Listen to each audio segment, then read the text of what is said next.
All right, so now we're going to talk about a computer virus that is affecting the Technology Center in such a way that each day a certain portion of the virus-free computers are actually becoming infected. So the number of virus-free computers is recorded in the table at the right.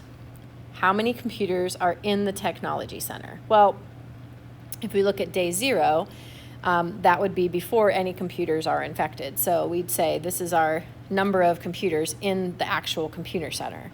Before any get infected, we have 27 uninfected computers. What portion of the virus-free computers is infected each day? So once again, to figure out what our multiplier is, what our rate is, we're going to have to take a term and divide by the previous term. So if I take 18 and divide by 27, that's going to give me the rate at which our computers are being infected.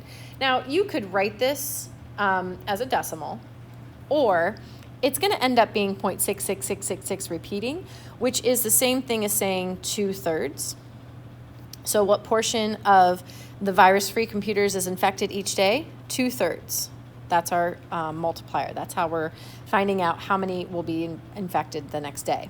So how many computers will remain virus-free at the end of the 3rd day? So we need to find out what day 3 is.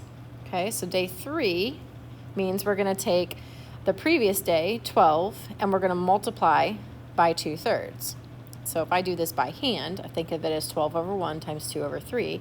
I would have 12 times 2, which is 24 in my numerator, 3 times 1 in the denominator, and then 24 divided by 3 is 8. So I will have 8 computers left uninfected by the end of the day. And justifying your work just means showing your work.